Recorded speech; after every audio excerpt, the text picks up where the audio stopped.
اسد قیصر صاحب نکلتے ہیں جا کے ایک پرانے رائیول کے ساتھ مولانا فضل الرحمان صاحب کے ساتھ آئس بریک کرتے ہیں، ان کے ساتھ بیٹھتے ہیں، ان کے ساتھ بات چیت کرتے ہیں، ایک برج بلڈنگ کرتے ہیں.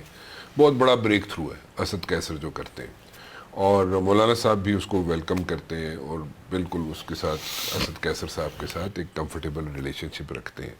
But at the very same time آپ کے اندر سے، پی ٹی آئی کے اندر سے لوگ جو ہیں آپ کو کارپیٹ پل کرتے ہیں آپ کے نیچے سے کہ جناب نہیں یہ غلط ہے، مولانا صاحب جا رہے ہیں، حکومت میں جا رہے ہیں، مولانا صاحب is not a opposition material, آپ کے لوگ کہتے ہیں. ٹھیک ہے، اور آپ کی جتنی وہ ساری ایفرٹس ہیں ان کو زیرو کرنے کی کوشش کرتے ہیں. So definitely there are two thoughts. دو پھر وہاں پہ مائنڈ سیٹ ہے نا پی ٹی آئی کے اندر. ایک تو وہ مائنڈ سیٹ ہے جو چاہتا ہے کہ جناب پی ٹی آئی کے ساتھ پی ٹی آئی اور مولانا صاحب کٹھے نہ ہو. دوسرا وہ ہے جو کہتا ہے جی چلو ٹھیک ہے برج بلڈنگ ہو رہی ہے کیونکہ دونوں کے آبجیکٹیوز ایک ہیں، so let's like achieve those objectives collectively. تو یہ آپ اپنے لوگوں کو، چلے باہر کو تو چھوڑ دیں، اپنے لوگوں کو آپ کیسے مینیج کر سکتے ہیں، ان کو کیسے سمجھا سکتے ہیں؟ میں لیڈرشپ کی بات کر رہا ہوں، ورکر کی بات نہیں کر رہا. اچھا ایک بات تو میں بہت کیٹیگریکلی بتاؤں کہ یہ انیشیٹو میرا نہیں تھا، اچھا، یہ انیشیٹو عمران خان کا تھا. اوبویسلی آپ نے تو امپلیمنٹ کیا نا. امپلیمنٹ کیا کیونکہ جب میری ملاقات ہوئی پہلی، یعنی میں نے اس کو پروپوز بھی نہیں کیا تھا. اچھا اس نے مجھے خود کہا کہ تم مولانا کو ملو اچھا.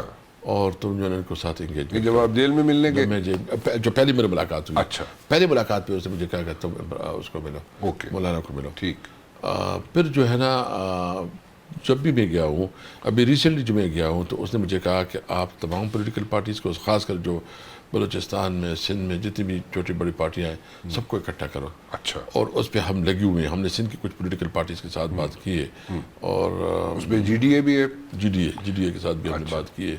ابھی ہم چونکہ جا رہے تھے لیکن ہمارا ایک الائی جو ہے نا وہ اس وقت عراق میں ہے، تو انہوں نے کہا کہ 8 کے بعد جائیں گے. تو ابھی 8 کے بعد ہم انشاءاللہ. تو اگر میں آپ کی بات کو، I am sorry I am cutting you over here, لیکن اگر میں یہ کہوں کہ آپ کو عمران خان صاحب نے کہا کہ جتنی چھوٹی پارٹیاں ہیں ماں سوائے حکومتی پارٹیوں کے، یعنی کہ پیپلز پارٹی اور نون کے علاوہ، ان سب کے ساتھ آپ برج بلڈنگ کریں اسد قیصر صاحب، جی بالکل، اور ان کو سب کو اکٹھا کریں ایک پلیٹ فارم پہ لے کے.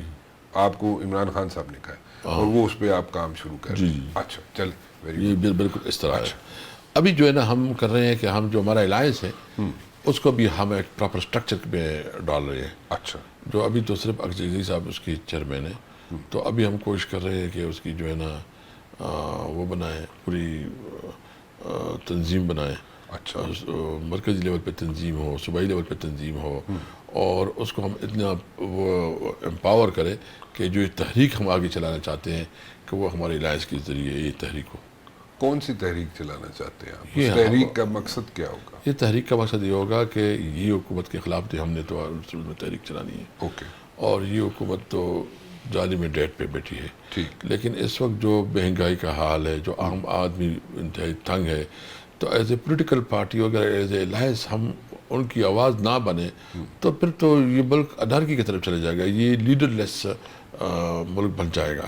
تو ہماری رسپانسبلٹی ہے کہ ہم اب اپنے عوام کو لیڈرشپ دیں. اور دوسری بات یہ ہے کہ عمران خان اس وقت جیل میں ہے اور اس کے اوپر جو ہے نا مزید دائرہ تنگ کیا جا رہا ہے. یہ ہمیں مجبور کر رہے ہیں کہ ہم سڑکوں پہ نکلے اور اس لیول پہ نکلے کہ ہم کوئی لانگ مارچ کا یا کوئی اس قسم کا کام کرے کہ پھر اس کی بات وہ نہیں ہو.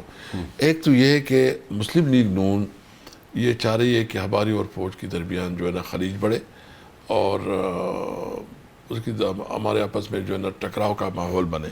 تو میں ایک بات بالکل کیٹیگریکلی کہنا چاہتا ہوں کہ ہم حکومت کے خلاف تحریک چلائیں گے. ہم کسی طور پر کسی ادارے کے ساتھ جو ہے نا لڑائی کی موڈ میں نہیں ہے، نہ ہم ان کے ساتھ جو ہے نا اتنا وہ ٹکراؤ چاہتے ہیں.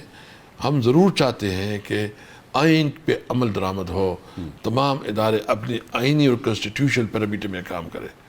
فوج ہمارا ادارہ ہے، فوج کو ہم مضبوط دیکھنا چاہتے ہیں، لیکن اس کی کوئی سیاسی کردار نہیں ہے، اس کا کوئی پولیٹیکل رول نہیں ہے. اس کا جو رول ہے کہ اس ملک کی سلامتی کو جو ہے نا وہ پروٹیکٹ کرے، اس ملک کے جو سیکیورٹی کی چیلنجز ہیں اس پہ وہ کام کرے. اور وہ تب جب پارلیمنٹ اس کو جہاں ڈائریکٹ کرے وہ وہی کرے.